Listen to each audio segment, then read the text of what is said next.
Présentation du nouveau code pénal haïtien.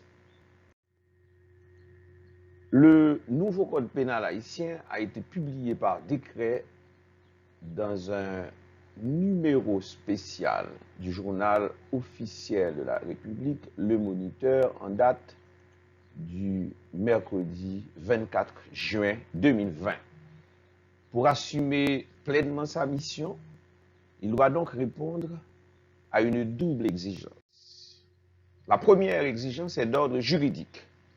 Il convient de doter notre société d'un ensemble cohérent de lois pénales adaptées à notre temps. En un mot, il faut rénover notre code pénal. La seconde exigence est d'ordre éthique. Le nouveau code pénal doit exprimer les valeurs de notre société, les incriminations qu'il formule, les peines qu'il comporte doivent être en harmonie avec la conscience collective. C'est la dimension morale du code pénal. Elle donne à l'élaboration de la loi pénale son originalité et sa difficulté, notamment dans une société aussi complexe que la société haïtienne. Qu'est-ce qu'un code? En droit, un code est un recueil de lois ou de règles, un code d'honneur, défini par un groupe, une société, un métier ou encore un État. Étymologiquement, du latin poena, peine, le mot pénal vient du latin poena, peine, légalement, peine, synonyme de châtiment. Le code pénal est donc un recueil de règles juridiques qui définissent les infractions, violation de la loi pénale, par exemple, et fixe les sanctions prévues contre ceux qui commettent ces violations. Le code pénal définit ainsi de façon claire et précise toutes les infractions et toutes les peines qui leur sont applicables. Le code pénal est la codification du droit pénal. Le droit pénal, pour sa part, est la branche du droit qui réunit l'ensemble des règles de conduite imposées par la société aux citoyens sous peine de sanction. Il détermine les actes, comportements ou conduites antisociales qui constituent les infractions et définit la réaction de la société, appelée aussi sanction pénale ou peine à ces manquements. La personne qui commet une infraction est appelée un délinquant. Pour qu'un comportement puisse être qualifié d'infraction pénale, il est nécessaire que 3 conditions soient réunies. D'abord, qu'il soit considéré comme tel par un texte de loi. Ensuite, que l'infraction ait été effectivement commise. Effectivement commise. Que la personne, enfin, qui l'a commise soit apte à comprendre et à vouloir. Le droit pénal général est donc l'ensemble des règles applicables aux infractions d'une manière générale, tandis que le droit pénal spécial contient les règles applicables spécialement à chaque infraction. Le droit pénal qui concerne les relations entre la société ou la collectivité publique et un individu s'oppose ainsi au droit civil qui traite des relations entre individus. Étymologiquement, du latin civilis, de citoyen civil, qui concerne l'ensemble des citoyens, la vie politique, l'État lui-même, issu du latin civis, citoyen. Le code civil est donc un code juridique réunissant les dispositions législatives et réglementaires relatives au droit civil qui régit les relations juridiques des personnes entre elles, physiques ou morales, et ou de leurs biens. 1835-2020, soit 185 ans depuis que le code pénal haïtien est en application. 185 ans. Plus de 185 ans après, nos droits étaient devenus désuètes.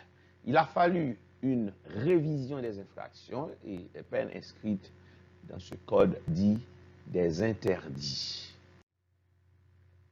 Le nouveau code pénal contient en définitive 214 pages, 1036 articles, abrogeant l'actuel code qui a été promulgué le 11 août 1835, exécutoire dès le 1er janvier 1836. Ce nouveau code pénal comporte 7 livres, 20 titres, 67 chapitres et 168 sections. Le nouveau code pénal se compose d'une partie générale posant les règles d'ensemble au droit pénal. Ces règles composent le premier livre. Puis sont définies les incriminations classiques. Atteinte aux personnes, livre 2e. Atteinte aux biens, livre 3e. Le 4e livre concerne les atteintes à la paix publique et aux institutions de la République. Le 5e livre traite des autres crimes et délits, comme ceux contre l'humanité, la santé publique, etc. Le 6e livre aborde les contraventions contre les personnes, les biens, la nation, etc. Le 7e livre traite des dispositions transitoires et finales. Ce nouveau code pénal introduit de nombreux changements dans notre corpus juridique. Il permet à ce que les contraventions et leurs peines soient déterminées par la loi ou par les arrêtés présidentiels pris en Conseil des ministres à la diligence du ministre concerné, mais conserve les crimes et délits existants dans le domaine de la loi. Il accorde une base légale aux grands principes qui régissent le droit pénal haïtien, tels que le principe de la légalité des délits et des peines, la classification des délits et des peines, le principe de l'interprétation de la loi pénale, l'application de la loi pénale dans le temps et dans l'espace. Il consacre aussi que la loi pénale haïtienne est applicable à toute personne se trouvant sur le territoire national qui a commis un crime de génocide ou un crime contre l'humanité sans considération du lieu où l'infraction a été commise. Un aspect sur lequel le code actuel était muet jusque-là et qui découlait plutôt de conventions internationales signées et ratifiées par Haïti. Tout un chapitre établissant la responsabilité des personnes morales et dicte les peines criminelles et correctionnelles encourues par elles. Le code introduit une diversité de peines alternatives à la peine d'emprisonnement. Pour cause, les peines d'emprisonnement dans le cas des délits peuvent être remplacées par une ou par plusieurs peines privatives ou restrictives de droit, telles que la suspension pour une durée de 3 ans au plus du permis de conduire, l'interdiction pour une durée de 3 ans au plus d'exercer une activité professionnelle ou sociale, l'interdiction de paraître pendant une durée dans certains lieux ou certaines catégories de lieux déterminés. De nouvelles infractions naissent, comme par exemple le bizutage, qui consiste dans le fait par une personne d'amener autrui contre son gré ou non à subir ou à commettre des actes humiliants ou dégradants lors de manifestations ou de réunions liées aux milieux scolaires et socio-éducatifs. La pratique communément appelée bleue des nouveaux étudiants entamant leur cycle universitaire devient donc interdite.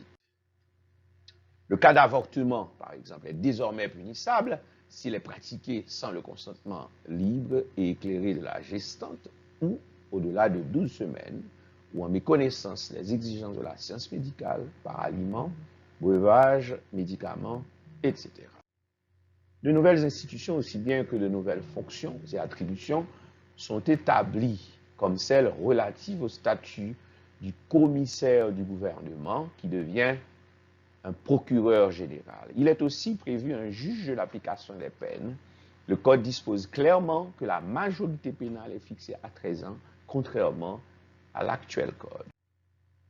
Le décret étant publié le 24 juin 2020, le gouvernement actuel dispose de 24 mois pour entreprendre toute une série d'actions et mettre en branle une série de réformes dans le système judiciaire en vue de permettre l'application effective des dispositions prévues dans ce nouveau code pénal.